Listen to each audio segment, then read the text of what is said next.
partner, isa sa mga pakinabang na makikita natin dito sa ating panalansan ay ang pakinabang ng enerhiya. Tama, partner. Dahil ito ay ang ginagamit ng mga estudyante at isa sa mga nakakatulong sa kanila sa kanilang pag-aaral. Tulad ng paggamit ng Wolfan na kung saan napapabilis at napapadali ang pagkatuto ng mga bawat Pilipino. At ang pangalawa ay ang paggamit ng mga ilaw at ang panghuli ay ang paggamit ng mga Wolfan at alam naman natin partner sa Pilipinas ay sobrang init kaya malaking tulong ang Wolfan sa pag-aaral ng mga bata. Tulad na lamang sa silid na ito, na kung saan nakikita natin na every wall is meant to be na kung i-compare natin siya sa multiplication, 2 times 2 is equals to 4. At makikita rin natin na meron tayong apat na mga ilaw at kung i-convert natin to ay 2 times 2 equals 4. Isa sa mga pakinabang pang-ekonomiko ng Pilipinas ay ang enerhiya. Ang enerhiya ay nagbibigay kuryente sa bawat Pilipino sa ating bansa. Ang enerhiya din ay nagpapadali o napapabilis ng mga gawain sa pang-araw-araw. Sa inyo makikita, meron tayong apat na pinagkukunan ng enerhiya. Nakakatulong ito sa ating ekonomiya dahil hindi na natin kailangan umangat ng maraming produkto ng lapis at gusto sa ibang bansa.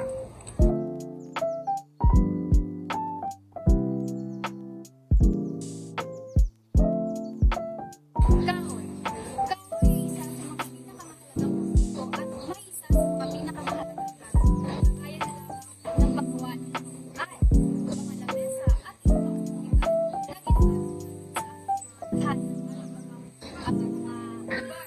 At isa din sa mga pakinabang na nakukuha natin sa paggamit ng kahoy ay nakatulong ito ang mga papel na kung saan ang mga papel na ito gamit natin sa ating paaralan sa paggawa ng mga projects, paggawa ng assignments at iba pa. Nakakatulong din ang pulong kahoy sa pagsipsip ng tubig, pagbibigay sa atin ng hangin at pagbibigay ng mga pagkain sa mga tao at mga hayop. Alam niyo ba na ang Pilipinas ay sagana sa likas na yaman? Kung kaya, maraming Pilipino ang karaniwan ng umaasa rito upang matugunan ang kanilang mga pangangailangan. Maraming mga produkto makukuha dito. Ito rin ang dahilan ng pag-angat ng bansa.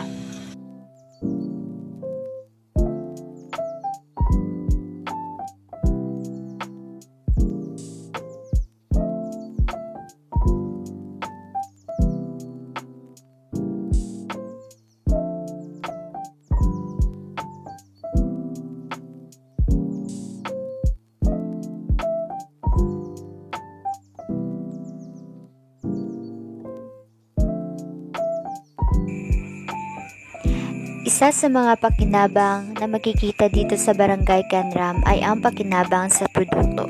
Meron tayong ditong iba't ibang disenyo ng kalakat. Merong diamond at decor or decorative. Itong mga kalakat na ito ay nagsisilbing kabuhayan ng mga taong naninirahan dito. Malaki ang pakinabang nito sapagkat maraming pinanggagamitan ang produktong ito. Kadalasan ginagamit sa paggawa ng bahay at bintana.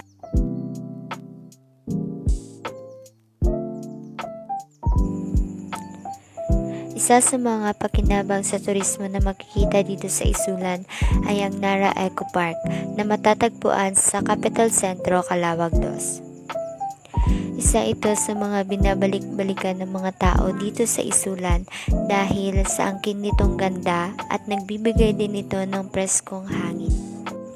Tinawag itong Nara Park dahil ang mga punong nakatanim dito ay puro Nara. Dito din kadalasan nag-iinsayo ang mga estudyante ng Isulan National High School. Isa rin sa tourist attraction ay ang kabundukan kung saan makikita ang napakagandang tanawin at iba't ibang mountain ranges. Dito madalas pumupunta ang mga dayuhan para ma-enjoy ang bakasyon at makaranas ng hiking, trekking at mountain climbing.